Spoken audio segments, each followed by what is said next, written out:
ঈদের ছুটি শেষে সচিবালয়ে কর্মব্যস্ত প্রধানমন্ত্রী। আইএমএফ পরিচালকের সাক্ষাৎ, মানসম্মত স্বাস্থ্যসেবা নিশ্চিতের নির্দেশ, অনিয়মের বিরুদ্ধে জিরো টলারেন্স। অন্তর্বর্তী সরকারের অধ্যাদেশ যাচাইয়ে বিশেষ কমিটির বৈঠক, অভ্যুত্থানের আকাঙ্ক্ষায় গুরুত্ব বিএনপির।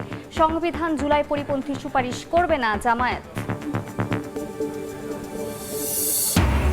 হত্যা মামলায় গ্রেফতার ১/১১ সময় আলোচিত সাবেক সেনা কর্মকর্তা মাসুদ উদ্দিন চৌধুরী নেওয়া হয়েছে ডিবি কার্যালয়ে, তোলা হবে আদালতে।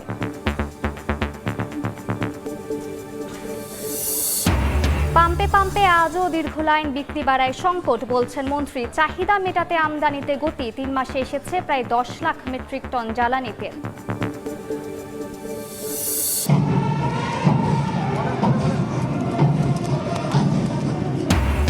জাতীয় প্যারেড গ্রাউন্ডে মহান স্বাধীনতা দিবসের কুচকাওয়াজের মহড়া। বীর শহীদদের শ্রদ্ধা জানাতে প্রস্তুত হচ্ছে জাতীয় স্মৃতিসৌধ, বেদিতে রং তুলির আঁচড়।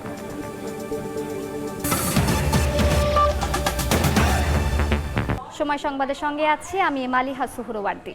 ঈদ উল ফিতরের এক সপ্তাহের টানা ছুটি শেষে আবারও কর্মচঞ্চল প্রশাসনের প্রাণকেন্দ্র সচিবালয়। প্রথম কার্যদিবসে সকাল থেকেই অফিস করছেন প্রধানমন্ত্রী তারেক রহমান।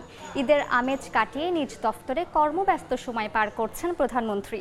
সকাল ৯টায় সচিবালয়ে আসেন তারেক রহমান। দিনের শুরুতেই প্রধানমন্ত্রীর সঙ্গে সৌজন্য সাক্ষাৎ করেন আইএমএফ এশিয়া ও প্যাসিফিক বিভাগের পরিচালক কৃষ্ণা শ্রীনিবাসন। রাজধানীর যানজট এবং ট্রাফিক ব্যবস্থাপনা আধুনিকায়ন নিয়ে বৈঠকে অংশ নেবেন প্রধানমন্ত্রী। বৈদেশিক কর্মসংস্থান বৃদ্ধি ও প্রবাসী কল্যাণ বিষয়ে গঠিত কমিটির কাজের অগ্রগতি পর্যালোচনা সভায় যোগ দেবেন। বিকেলে সংস্কৃতি বিষয়ক মন্ত্রণালয় এবং পরে মন্ত্রিপরিষদ বিভাগের কর্মকর্তাদের সঙ্গে বৈঠক করবেন প্রধানমন্ত্রী।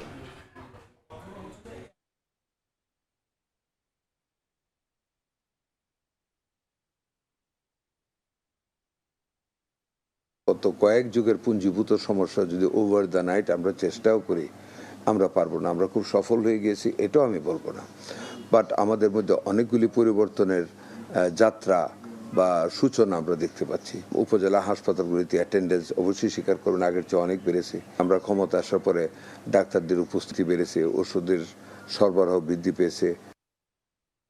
এই মুহূর্তে সচিবালয়ে আছেন সহকর্মী প্রসূন আশিস, সরাসরি যাচ্ছি তার কাছে। দেখুন, ঈদ উল ফিতরের টানা 7 দিনের যে ছুটি ছিল, সরকারি ছুটি, সেই ছুটির পরে প্রথম কর্মদিবস আজ। এই দিবসে সকাল ঠিক 9টায় সচিবালয়ে প্রবেশ করেন প্রধানমন্ত্রী তারেক রহমান। এরপর থেকেই কর্মব্যস্ত সময় পার করছেন তিনি, সেটি আমরা জানতে পেরেছি মন্ত্রিপরিষদ বিভাগ থেকে। আমরা যেটি জেনেছি যে অন্তত 6টি নির্ধারিত কর্মসূচিতে তিনি ব্যস্ত রয়েছেন। দিনের বেশ কয়েকটি গুরুত্বপূর্ণ কর্মসূচি রয়েছে। এর মধ্যে সকালেই শুরুতেই যে প্রোগ্রামটি ছিল সেটি ছিল আন্তর্জাতিক মুদ্রা তহবিল IMF-এর পরিচালক কৃষ্ণা শ্রীনিবাসন। তিনি সাক্ষাৎ করেছেন প্রধানমন্ত্রীর সঙ্গে। এ সময় অর্থমন্ত্রী আমির খসরু মাহমুদ চৌধুরীও ছিলেন। দেশের সার্বিক অর্থনীতি এবং চ্যালেঞ্জ সেগুলো নিয়ে সেখানে আলোচনা হয়েছে। এর পরপরই কিন্তু অর্থমন্ত্রী বেরিয়ে এসে আমাদেরকে জানিয়েছেন যে কিছুক্ষণ পরে তিনি এই ব্যাপারে বিস্তারিত জানাবেন। তার IMF-এর প্রতিনিধি দলের সঙ্গে তার আরও কিছুক্ষণ এই অর্থনীতি নিয়ে আলোচনা হবে, তারপরে তিনি জানাবেন। এছাড়া এই মুহূর্তে যে বৈঠকটি চলছে সেটি প্রবাসী কল্যাণ এবং কর্মসংস্থান মন্ত্রী সহ প্রবাসী কল্যাণ বিষয়ক যে একটি কমিটি করা হয়েছে সেই কমিটির সঙ্গে বৈঠকটি চলছে। মূলত বিদেশে যে কর্মসংস্থান এবং প্রবাসী কল্যাণ এই বিষয়ে মূলত অগ্রগতি কি, সেই অগ্রগতি পর্যালোচনা চলছে। এবং স্বাভাবিকভাবে আমরা যেটি জানতে পেরেছি প্রবাসী কল্যাণ মন্ত্রণালয় থেকে, যে এখন যে যুদ্ধ পরিস্থিতি চলছে মধ্যপ্রাচ্যে, সেখানে যে আমাদের কর্মসংস্থান ঝুঁকির মধ্যে পড়েছে, যারা কর্মীরা রয়েছেন বাংলাদেশের সবচেয়ে বড় যে বাজার সৌদি আরবে, সেই বাজারের অবস্থাটা কী হবে, এরকম সার্বিক বিষয়গুলো আলোচনা হবে। মূলত সকাল 9টায় প্রবেশ করে এ পর্যন্ত কর্মব্যস্ত রয়েছেন প্রধানমন্ত্রী, এবং এরপরে বিকেল 4:30 পর্যন্ত তার নির্ধারিত কর্মসূচি রয়েছে, সেগুলো তিনি ব্যস্ত থাকবেন। এই কর্মসূচি সম্পর্কে এবং যে বৈঠকে যে সিদ্ধান্ত হবে সেগুলো জানলে আমরা জানিয়ে দিতে পারবো। এরপরেও আরেকটু জানিয়ে দিতে চাই, পুরো সচিবালয়ে কিন্তু প্রাণ চঞ্চল হয়ে উঠেছে এই প্রথম কর্মদিবসে, এবং মন্ত্রী প্রতিমন্ত্রীরাও শুভেচ্ছা বিনিময় করছেন, ঈদের শুভেচ্ছা বিনিময় করছেন, এবং তারা বিভিন্ন সময়ে তারা কথা বলছেন গণমাধ্যমের সঙ্গে। মূলত এই ছিল সবশেষ তথ্য। পরবর্তীতে বাকি তথ্য পেলে সেটি জানিয়ে দিতে পারবো। আমরা এতক্ষণ সরাসরি যুক্ত ছিলাম সচিবালয়ে। খোঁজ রাজধানীর গুরুত্বপূর্ণ 3 হাসপাতালে কোটি কোটি টাকার মেডিকেল যন্ত্র বছরের পর বছর ধরে অকেজো। এতে কাঙ্ক্ষিত সেবা বঞ্চিত হচ্ছেন লাখ লাখ রোগী। বাধ্য হয়ে কয়েক গুণ বেশি টাকা খরচ করে যেতে হচ্ছে বেসরকারি ডায়াগনস্টিক সেন্টারে। তবে দ্রুত প্রয়োজনীয় যন্ত্রপাতি প্রতিস্থাপনের আশ্বাস দিয়েছে সরকার। খোরশেদ আলম ও অনুপ দত্তের ছবিতে আবু সাইদ নিশানের প্রতিবেদন। ছেলের চিকিৎসা করাতে রাজধানীর শহীদ সোহরাওয়ার্দী হাসপাতালে পোশাক শ্রমিক বিপ্লব মণ্ডল চিকিৎসক এমআরআই করানোর পরামর্শ দিলে পড়ে যান রীতিমতো বিপাকে, কেননা 5 বছর ধরে এই সেবা এখানে বন্ধ। শুধু তাই নয়, চিকিৎসা করাতে গিয়ে জাতীয় চক্ষু বিজ্ঞান হাসপাতালেও এই ব্যক্তি একই অভিজ্ঞতার মুখোমুখি হন। এখানে নষ্ট সিটি স্ক্যান মেশিন। ওখানকার এমআরআই মেশিনই নাকি নষ্ট 5 বছর ধরে। তাহলে আমি যদি বাইরে এমআরআই করতে যাই, আমার যা ইনকাম ওটা দিয়ে হবে না। দেশের সরকারি হাসপাতালগুলোতে কোটি কোটি টাকা ব্যয়ে কেনা হয় চিকিৎসার আধুনিক যন্ত্রপাতি, কিন্তু বছরের পর বছর সেগুলো পড়ে আছে অচল হয়ে। 2014 সালে কেনা প্রায় 18 কোটি টাকা মূল্যের এমআরআই মেশিনটি 5 বছর ধরে অকেজো হয়ে পড়ে আছে শহীদ সোহরাওয়ার্দী হাসপাতালে। প্রতিদিন গড়ে অন্তত 20 জন রোগী এমআরআই করতে এসে ফিরে যান। আছে মেশিন, নেই কার্যকারিতা। আছে আশ্বাস, নেই বাস্তবায়ন। জরাজীর্ণ ধুলোমাখা এই এমআরআই মেশিনটি যেন আমাদের স্বাস্থ্যসেবার প্রতিচ্ছবি। এখন প্রশ্ন হচ্ছে, এই এমআরআই মেশিনের সেবা পাওয়ার ক্ষেত্রে কবে অপেক্ষার প্রহর ফুরাবে রোগীদের? প্রতিদিন হাজারো রোগী একই ভোগান্তির শিকার হচ্ছেন সরকারি হাসপাতালগুলোতে। নিরুপায় হয়ে তারা ছুটছেন বেসরকারি ডায়াগনস্টিক সেন্টারে। একই চিত্র জাতীয় অর্থোপেডিক হাসপাতালেও। 2013 এবং 2018 সালে কেনা 2টি এমআরআই মেশিন এখানে 4 বছর ধরে অচল। সরকার উল্টো পাশের জাতীয় চক্ষু বিজ্ঞান হাসপাতালের গল্প একই রকম। সেখানেও বছরের পর বছর অচল সিটি স্ক্যান মেশিন।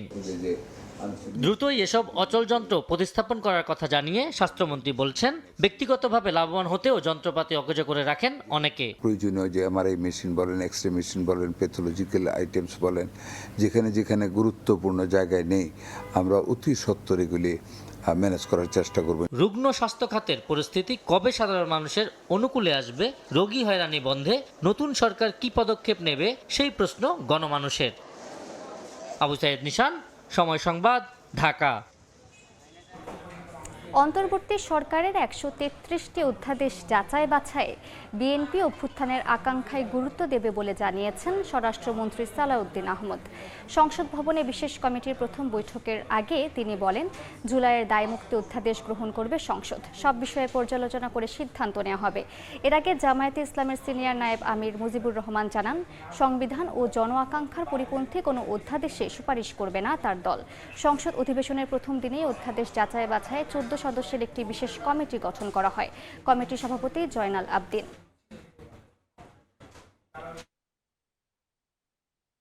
আমরা জনপ্রত্যাশা, জুলাইয়ের গণ অভ্যুত্থানের, ছাত্র গণ অভ্যুত্থানের আকাঙ্ক্ষা, এগুলোকে ধারণ করব। যারা নেতৃত্ব দিয়ে অংশগ্রহণ করেছে সেই বিষয়ে ইনডেমনিটি দেওয়ার একটা বিষয় অধ্যাদেশ আছে, যেমন এইগুলোকে আমরা গ্রহণ করব।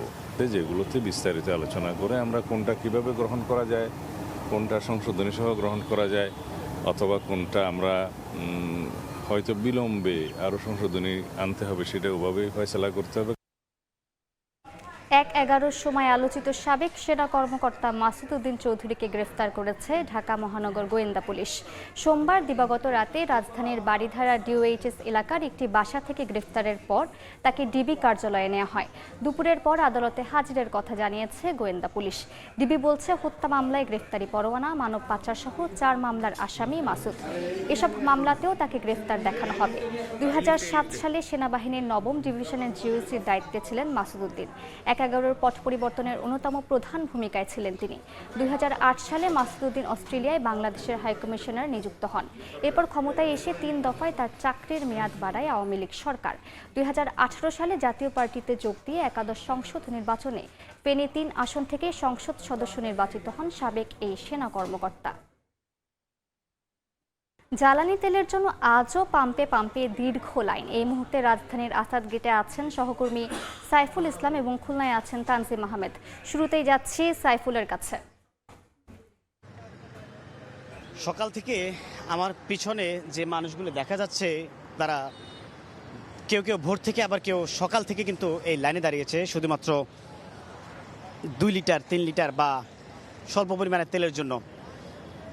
দীর্ঘ রোদ আর এই গরমে যখন অস্থির হয়ে যাচ্ছেন তখন কিন্তু একটু ছায়ার জন্য কিন্তু মানুষ আশপাশে যাচ্ছেন, আমরা যেমনটি দেখতে পাচ্ছি। তবে এখনকার পরিস্থিতি যে আমরা দেখাই যে মোটরসাইকেলগুলি দেখতে পাচ্ছি এর পাশ ধরে কিন্তু ঠিক বাম পাশ ধরে আসাদ গেটের দীর্ঘ লাইন দেখা যাচ্ছে। এই লাইনটি না হলেও আমরা ঘুরে এসেছি কিছুক্ষণ আগে, 1 থেকে 1.5 কিলোমিটার পর্যন্ত গিয়েছে যারা সকাল থেকে এই লাইনে দাঁড়িয়েছেন। আমরা এখানকার পাম্প মালিক বা পাম্পের যে কর্তৃপক্ষ আছে তাদের সাথে কথা বলেছি। তারা বলছেন যে 18,000 মেট্রিক টন বা 18,000 টন তারা তেল পাচ্ছেন প্রতিদিন। আমি আবারও বলছি 18,000 টন তেল তারা পাচ্ছেন, যাদের প্রয়োজন 50,000 মেট্রিক টন। তাহলে বলা যায় যে আসলে 3 ভাগে ভাগ করলে 3 গুণ কম কিন্তু তারা তেল পাচ্ছেন। সব মিলে এই যে পরিমাণ তেল পাচ্ছেন তা কিন্তু চাহিদা অনুযায়ী অপ্রতুল। সেইখানে কিন্তু তারা যারা গ্রাহক আছে, চালক আছে, তাদেরকে কিন্তু কম পরিমাণ দিচ্ছেন। যেখানে এখানকার পাম্প মালিক কর্তৃপক্ষ বলছেন যে তারা যখন ডিপোতে কথা বলেন তারা বলছেন যে তাদের হাত বাঁধা, যে পরিমাণ তেল দিচ্ছেন তা দিয়েই চলতে হবে। আসলে এমন পরিস্থিতিতে এই যে দীর্ঘ লম্বা লাইন, দীর্ঘ মানুষের কষ্ট, ভোগান্তি, এই ভোগান্তির শেষ কখন হবে মানুষ কিন্তু জানে না। তারপরেও আমরা রাস্তায় ঘুরে ঘুরে দেখেছি বেশ কিছু জায়গায় বন্ধ পড়ে আছে গাড়ি, বেশ কিছু জায়গায় কিন্তু মানুষের অভিযোগ শুনতে পাচ্ছি এই তেলের সরবরাহ যে কবে কমবে বা এই তেলের সরবরাহ যে কবে বাড়বে সেই জিনিসটাই কিন্তু এখানকার উৎসুক জনতা কিন্তু তারা জানতে চায়।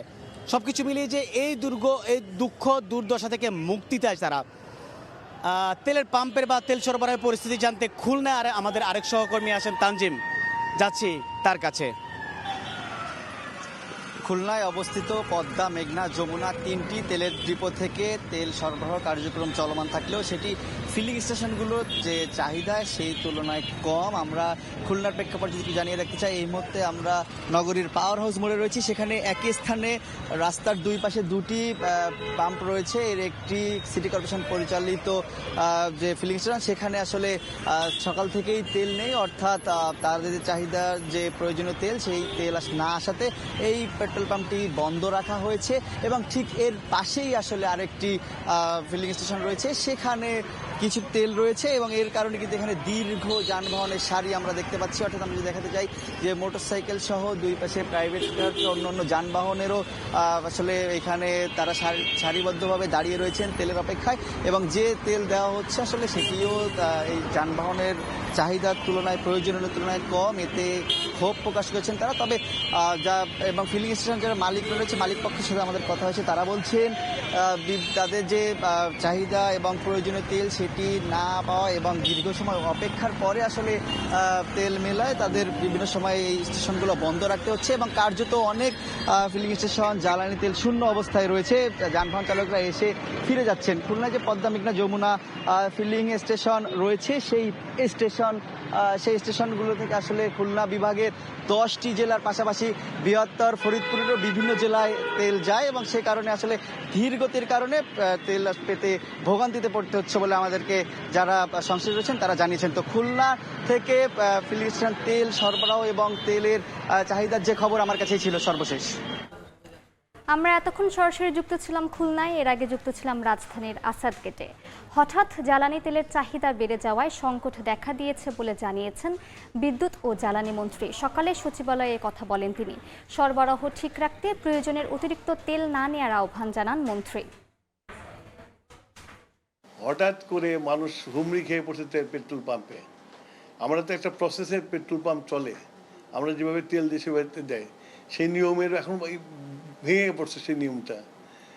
যে এত ভিড়, এত তেল পেট্রোল পাম্পে যা দেওয়া হয় প্রতিদিন, সেটা সবসময় যা দেওয়া হয় সেটাই থাকে, কিন্তু গ্রাহক তার বেড়ে গেছে। স্বাভাবিকভাবে তেলের তো লাইন থাকবে, পাবে না, তো স্বাভাবিক। এটা তো অস্বাভাবিক কিছু না। তো প্রয়োজনের অতিরিক্ত কোনো তেল নিয়েন না, তাহলে আমরা সরবরাহটা রাখতে পারবো। গতকালও বলেছি, আজকে বলছি, আমি জনগণের কাছে আজকে অ্যাপিল করছি যে এত হাসাস করেন না। তেল আছে, তেল পাবেন আপনারা। রাজধানীর সিরডাপ মিলনায়তনে বইয়ের মোড়ক উন্মোচন অনুষ্ঠানে কথা বলছেন তথ্যমন্ত্রী জহিরউদ্দিন স্বপন। সরাসরি যাচ্ছি সেখানে। আমি যত বেশি বুঝবো, জানবো, তত বেশি ক্ষমতাসীন দল হিসাবে বা দলের নেতা কর্মী হিসাবে আমার মনোজগৎকে বা আমাদের মনোজগৎকে আমরা ভাইরাস মুক্ত রাখতে পারবো। এই অধ্যয়ন এবং এই ধরনের পুস্তক, এই ধরনের প্রকাশনা, এটি হচ্ছে সমাজে অ্যান্টিভাইরাস হিসাবে কাজ করবে, যাতে যেই সমস্ত রাজনৈতিক নেতা কর্মীরা আমরা ক্ষমতার নাড়াচাড়া করি বা করব, তারা ওই ভাইরাস থেকে মুক্ত থাকতে পারবো যদি ফিরে দেখা সেই সময়ের ইতিহাসের সঠিক শিক্ষাগুলিকে আমরা সঠিকভাবে চিহ্নিত করতে পারি। দেশনায়ক তারেক রহমানের মন্ত্রিসভার একজন মন্ত্রী হিসাবে ফিরে দেখা সেই সময়ের বক্তব্যের এই পর্বে আমি গণমাধ্যমের মাধ্যমে দেশবাসীকে এ ব্যাপারে আশ্বস্ত করতে চাই, ইতিহাসের শিক্ষা আমাদের সরকার লাগাতারভাবে চর্চা করবে। আগামী দিন গণমাধ্যমে যদি আমাদের সরকারের এই প্রতিশ্রুতিকে জনগণকে জানাতে পারেন, আমি খুব খুশি হব। কারণ আমরা বিশ্বাস করি যে ইতিহাসের শিক্ষা গ্রহণ করা এবং তা চর্চা করার মধ্যেই সঠিক সুশাসনের গতি নির্ভর করে। কিরণ আহমেদ চৌধুরী বাংলাদেশের বিতর্ক সংস্কৃতিকে অনেক বেশি জনপ্রিয় করেছে। যে সমাজ বিতর্ককে ভয় পায়, যে সমাজ বিতর্ককে নাকচ করে, সেই সমাজ একটা জলাবদ্ধতায় আটকে যায়। তথ্যমন্ত্রীর বক্তব্যের সম্পূর্ণ অংশ দেখতে ভিজিট করুন সময় টিভির ফেসবুক পেজে। দীর্ঘ 1.5 যুগ পর আবারও 26 মার্চ মহান স্বাধীনতা দিবসে ফিরছে ঐতিহ্যবাহী কুচকাওয়াজ। অনুষ্ঠানে সশস্ত্র বাহিনীর সালাম গ্রহণ করবেন রাষ্ট্রপতি মোহাম্মদ শাহাবুদ্দিন। অংশ নেবেন প্রধানমন্ত্রী তারেক রহমান। সেনা, নৌ ও বিমান বাহিনীর অংশগ্রহণে স্থল ও আকাশে প্রদর্শিত হবে দেশের প্রতিরক্ষা সক্ষমতা। ঘোড়ায় চড়ে জাতীয় প্যারেড গ্রাউন্ডের মঞ্চের সামনে আসেন এবারের মহান স্বাধীনতা ও বিজয় দিবসের অধিনায়ক ও নবম পদাতিক ডিভিশনের GOC major general SM Asadul Haque. শুরুতেই উপ অধিনায়কের কাছ থেকে দায়িত্ব বুঝে নেন। প্রথমেই মিলিটারি পুলিশের মোটর শোভাযাত্রা সহকারে প্যারেড গ্রাউন্ডে প্রবেশ করেন ডামি প্রধানমন্ত্রী। একইভাবে প্যারেড গ্রাউন্ডে প্রবেশ করেন ডামি রাষ্ট্রপতিও। ডামি রাষ্ট্রপতিকে অভ্যর্থনা জানান ডামি প্রধানমন্ত্রী ও 3 বাহিনীর প্রধান। সশস্ত্র সালাম সহ কুচকাওয়াজের অনুমতির পর ডামি রাষ্ট্রপতিকে নিয়ে কুচকাওয়াজ পরিদর্শন করেন অধিনায়ক। একে একে রাষ্ট্রপতিকে সালাম দিয়ে মঞ্চ অতিক্রম করে কন্টিনজেন্টগুলো। এবারের কুচকাওয়াজে অংশ নেবে বাংলাদেশ সেনাবাহিনীর বিশেষায়িত ইউনিট প্রেসিডেন্ট গার্ড রেজিমেন্ট, সাজোয়া contingent, east Bengal contingent, Bangladesh infantry regiment সহ বিভিন্ন কন্টিনজেন্ট। থাকবে বিভিন্ন বাহিনীর সদস্যদের সমন্বয়ে জাতীয় পতাকাবাহী কন্টিনজেন্ট, বাংলাদেশ নৌবাহিনী কন্টিনজেন্ট, বাংলাদেশ বিমান বাহিনী কন্টিনজেন্ট ছাড়াও border guard, Bangladesh coast guard, Bangladesh police, Bangladesh Ansar ও ভিডিপি কন্টিনজেন্ট। এরই মধ্যে আকাশপথে প্যারাট্রুপাররা জাতীয় পতাকা নিয়ে অবতরণ করেন। এরপর শুরু হয় বিমান বাহিনীর মনোমুগ্ধকর ফ্লাইপাস্ট। স্বাধীনতা দিবসকে সামনে রেখে মঙ্গলবার সকালে শুরু হয় চূড়ান্ত মহড়া। অংশ নেন সেনা, নৌ ও বিমান সহ বিভিন্ন বাহিনীর সদস্যরা। আন্তঃবাহিনী গণসংযোগ পরিদপ্তর ISPR সংবাদ বিজ্ঞপ্তিতে জানিয়েছে, কুচকাওয়াজ অনুষ্ঠানটি সর্বসাধারণের জন্য উন্মুক্ত থাকবে। শাহরিয়ার শৌমিক, সময় সংবাদ, ঢাকা। মহান স্বাধীনতা দিবসে বীর শহীদদের প্রতি শ্রদ্ধা জানাতে প্রস্তুত হচ্ছে জাতীয় স্মৃতিসৌধ। এই মুহূর্তে সেখানে আছেন সহকর্মী মনির হোসেন। সরাসরি যাচ্ছি সেখানে। মহান স্বাধীনতা দিবস এবং জাতীয় দিবস উদযাপনের উপলক্ষে জাতীয় স্মৃতিসৌধ প্রাঙ্গণে চলছে শেষ মুহূর্তের প্রস্তুতি। আমরা সকাল থেকে এখানে আছি। এখন পর্যন্ত আসলে যেটি দেখা যাচ্ছে যে এখানকার যে শেষ সময়ের যে প্রস্তুতি, স্মৃতিসৌধ প্রাঙ্গণের ঘাস কাটা এবং সৌন্দর্য বৃদ্ধি করতে যেই ফুল গাছ লাগানো কিংবা অন্যান্য যে গাছগুলো আছে সেগুলোর পরিচর্যা এবং রঙের কাজ যদিও এর আগেই শেষ করা হয়েছে। এখন সবশেষ যে প্রস্তুতি সেসব প্রস্তুতি চলছে এবং সৌন্দর্য বৃদ্ধির যে কাজগুলো সেগুলোই চলছে। এবং আমরা জানি যে এই আগামীকালের পরই আসলে 26শে মার্চ এবং 26শে মার্চের প্রথম প্রহরে জাতীয় স্মৃতিসৌধে জাতির শ্রেষ্ঠ সন্তান বীর সন্তানদের স্মরণে শ্রদ্ধা নিবেদন করবেন রাষ্ট্রপতি মোহাম্মদ শাহাবুদ্দিন এবং তারপরে প্রধানমন্ত্রী তারেক রহমান শ্রদ্ধা জানাবেন এবং তারপরেই লাখো মানুষের ঢল নামবে এখানে। তারা আসলে জাতির যে শ্রেষ্ঠ সন্তানদের শ্রদ্ধা জানাবেন, সেই সঙ্গে বিভিন্ন রাজনৈতিক এবং কূটনৈতিক ব্যক্তিবর্গ তারা শ্রদ্ধা জানাবেন। তারপরেই আসলে সর্বস্তরের মানুষের জন্য উন্মুক্ত করে দেওয়া হবে এই প্রাঙ্গণ। তখনই আসলে যে সর্বস্তরের মানুষ তারা শ্রদ্ধা জানাতে আসবেন এখানে। এই তাদের যে আগমন এবং যেই দিবস তার যথাযথ মর্যাদায় পালনের জন্যই কিন্তু এখন সবশেষ যেই কর্মযজ্ঞ সেটি চলছে এবং শেষ সময়ের প্রস্তুতি সেই হিসেবে চলছে। আমরা গণপূর্ত দফতরের কর্মকর্তাদের সঙ্গে কথা বলেছি, তারাও বলছেন তারা আজকে এবং কালকের যে সময়টুকু পাবেন এই সময়টুকুর মধ্যে সবশেষ যে কাজ সেগুলো তারা আসলে শেষ করবেন এবং জাতির জন্য শ্রদ্ধা নিবেদনের জন্য তারা এই জাতীয় স্মৃতিসৌধ উন্মুক্ত করবেন এবং তারপরেই সবাই আসলে স্মৃতি ভরে স্মরণ করবেন জাতির শ্রেষ্ঠ সন্তানদের এবং তারপরেই আসলে এখানকার সবশেষ যদি বলতে হয় জাতীয় স্মৃতিসৌধে চলছে শেষ সময়ের প্রস্তুতি এবং আর কয়েক ঘন্টা আসলে একদিন পরেই আসলে সেই জাতীয় দিবস পালন হবে এবং সাধারণ মানুষ এখানে এসে শ্রদ্ধা নিবেদন করবেন। তো এই ছিল সাভারের জাতীয় স্মৃতিসৌধ প্রাঙ্গণ থেকে আমার কাছে সবশেষ। আমরা এতক্ষণ সরাসরি যুক্ত ছিলাম জাতীয় স্মৃতিসৌধে। নাটোরের লালপুরে বালু বোঝাই ট্রাক ইজি বাইকের মুখোমুখি সংঘর্ষে 2 জন নিহত ও 5 জন আহত হয়েছেন। যশোরে নিয়ন্ত্রণ হারিয়ে রাস্তার পাশের গাছের সঙ্গে প্রাইভেট কারের ধাক্কায় প্রাণ গেছে শিশুসহ একই পরিবারের 3 জনের। সকালে লালপুর ঈশ্বরদী আঞ্চলিক মহাসড়কের দক্ষিণ লালপুর এলাকায় এই ঘটনা ঘটে। পুলিশ জানায় হঠাৎ যাত্রীবাহী ইজি বাইক নিয়ন্ত্রণ হারিয়ে ভিন্ন লেনে চলে গেলে ট্রাকের সঙ্গে বিপরীতমুখী সংঘর্ষ হয়। সংঘর্ষের পর ট্রাকটি একটি দোকানে ঢুকে পড়ে। এ সময় জাহিদুল ইসলাম ও মনির হোসেন নামে 2 ব্যক্তির মৃত্যু হয়। এদিকে যশোরের বাঘারপাড়া উপজেলায় প্রাইভেট কারের নিয়ন্ত্রণ হারিয়ে রাস্তার পাশে একটি বট গাছের সঙ্গে সজোরে ধাক্কা দেয়। এতে গাড়িটি দুমড়ে মুচড়ে যায়। এই ঘটনায় একই পরিবারের 3 জন নিহত হন। দেশি বিদেশি বিনিয়োগ আরও গতিশীল করতে বাণিজ্য নীতিতে উদার পথে হাঁটছে বর্তমান সরকার। ব্যবসায়ীরা বলছেন যুক্তরাষ্ট্র, ভারত সহ দেশগুলোর সঙ্গে সরকারের বাণিজ্য নীতি ও সম্পর্ক বিনিয়োগকে প্রভাবিত করবে। বৈশ্বিক বাণিজ্যিক সম্পর্কে প্রায় 1.5 বছর টানাপোড়েনের শেষ দিকে তড়িঘড়ি করে সই করা চুক্তি অর্থনীতির স্বার্থে পর্যালোচনার পরামর্শ অর্থনীতিবিদদের। Cilia সুলতানার report. 2025 সালে মোট 85 মিলিয়ন মার্কিন ডলারের বাণিজ্যের মাধ্যমে বাংলাদেশ হয়ে ওঠে বর্তমানে ভুটানের দ্বিতীয় বৃহৎ রপ্তানি গন্তব্য। সম্প্রতি বাণিজ্যিক যোগাযোগ আরও সহজ করতে ভুটানকে পানগাঁও বন্দর ব্যবহারের প্রস্তাব দিয়েছে বাংলাদেশ। সার্কভুক্ত দেশগুলোর মধ্যে ভারতে বাংলাদেশের পণ্য ও সেবা রপ্তানি 88.73%। তুলা, খাদ্যশস্য, জ্বালানি তেল, বিদ্যুৎ সহ সেবা আমদানির মোট বাণিজ্যের 85%ই আসে ভারত থেকে। মধ্যপ্রাচ্যের অস্থিরতায় এই নির্ভরতা আরও বাড়তে পারে। ফলে ভূরাজনীতি ছাড়াও যুক্তরাষ্ট্র, ভারত সহ দেশগুলোর সাথে সরকারের বাণিজ্যিক নীতি ও সম্পর্কের উপর নির্ভর করছে বিনিয়োগকারীদের আস্থা।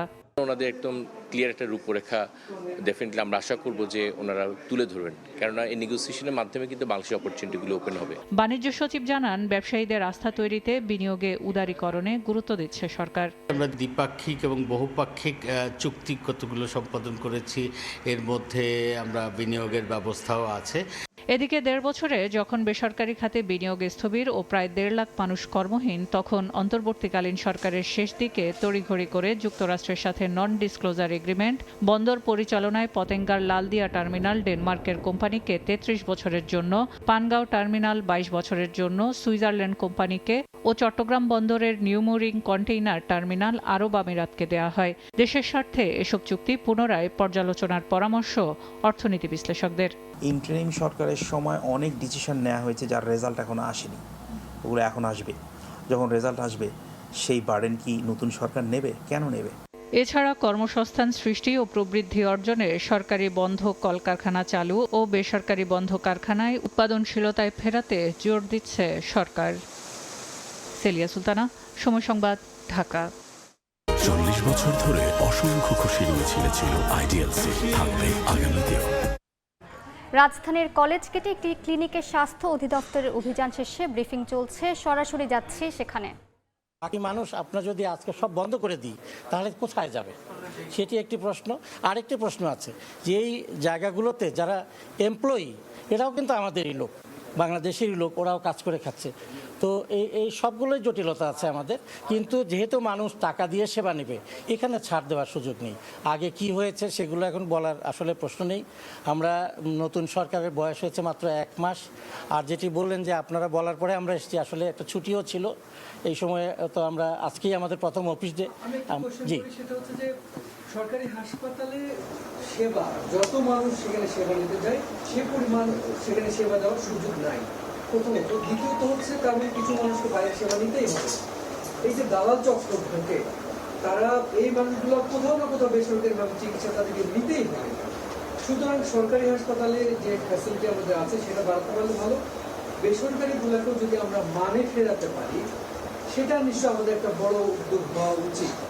সেই ক্ষেত্রে বেশিরভাগ বেসরকারি হাসপাতালে টার্গেটেড টাকা হচ্ছে যদি পকেট টাকা, সেগুলোকে নিয়ন্ত্রণ, মানে ফেরত নিয়ে আসা এবং রুগীদের যাতে তারা ক্ষতি করতে না পারে। যেমন তারা ভুয়া সার্জন দেখছি আমরা, ল্যাবে লোক নাই, হাসপাতালে ডাক্তার নাই, নার্স দিয়ে করছে।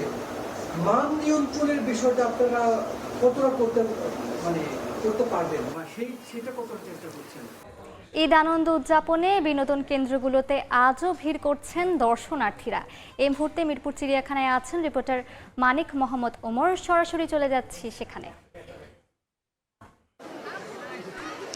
এই মুহূর্তে আমি আছি জাতীয় চিড়িয়াখানায়। এখানে সকাল থেকে দর্শনার্থীর অনেক ভিড় হচ্ছে।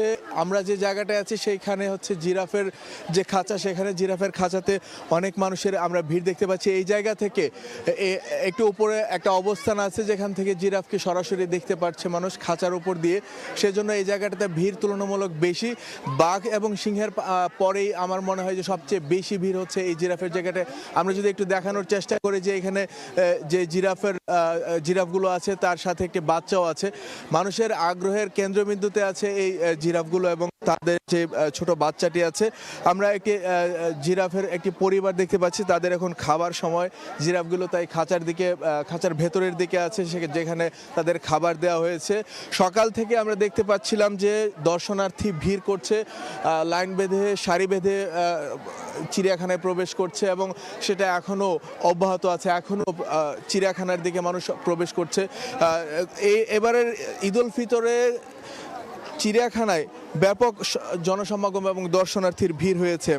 ঈদের দিন বৃষ্টির মতো একটা আবহাওয়া থাকা একটু কম হয়েছে। সেদিন ৮০,০০০ দর্শনার্থী চিড়িয়াখানা পরিদর্শন করেছে। তারপর দিন অর্থাৎ ঈদের দ্বিতীয় দিন প্রায় ১,৯০,০০০ দর্শনার্থী ভিড় করেছে চিড়িয়াখানায় এবং গতকাল ১,৭০,০০০ দর্শনার্থী এই পরিদর্শন করেছে এই জায়গাটা। আমরা এখন যে জায়গাটায় আছি সেখানেও যেমন ভিড়, পুরো চিড়িয়াখানা জুড়ে মানুষের ভিড় অব্যাহত আছে। এই ছিল আমার কাছে সবশেষ। আমরা এতক্ষণ সরাসরি যুক্ত ছিলাম মিরপুর চিড়িয়াখানায়। সাফের শিরোপা ধরে রাখার মিশনে আজ মাঠে নামছে বাংলাদেশ অনূর্ধ্ব-২০ দল। গ্রুপ পর্বের প্রথম ম্যাচে লাল সবুজ যুবাদের প্রতিপক্ষ পাকিস্তান। মালের জাতীয় স্টেডিয়ামে ম্যাচ শুরু বিকেল ৫টায়। জয় দিয়ে আসর শুরু করতে চায় লাল সবুজ যুবারা। মালদ্বীপে প্রস্তুতিতে ঘাটতি থাকলেও দলের ওপর আস্থা রাখছে টিম ম্যানেজমেন্ট। পাকিস্তানের বিপক্ষে অভিষেক হতে পারে আলোচিত প্রবাসী ফুটবলার রুনান ও ডিক্লান সুলিভানের। শুরুর একাদশে দেখা যেতে পারে ইব্রাহিম নেওয়াজকেও। মার্ক কক্সের অধীনে ম্যাচের আগে নিজেদের ঝালিয়ে নিয়েছেন লাল সবুজ যুবারা। দলে নেই কোনো ইনজুরি সমস্যা। সময় সংবাদের শীর্ষ সংবাদগুলো জানিয়ে দিচ্ছি আরেকবার। ঈদের ছুটি শেষে সচিবালয়ে কর্মব্যস্ত প্রধানমন্ত্রী। IMF পরিচালকের সাক্ষাৎ। মানসম্মত স্বাস্থ্যসেবা নিশ্চিতের নির্দেশ। অনিয়মের বিরুদ্ধে জিরো টলারেন্স। অন্তর্বর্তী সরকারের অধ্যাদেশ যাচাইয়ের বিশেষ কমিটির বৈঠক। অভ্যুত্থানের আকাঙ্ক্ষায় গুরুত্ব বিএনপির। সংবিধান জুলাই পরিপন্থী সুপারিশ করবে না জামায়াত। এবং হত্যা মামলায় গ্রেফতার ১/১১ সময় আলোচিত সাবেক সেনা কর্মকর্তা মাসুদ উদ্দিন চৌধুরী। নেওয়া হয়েছে ডিবি কার্যালয়ে, তোলা হবে আদালতে।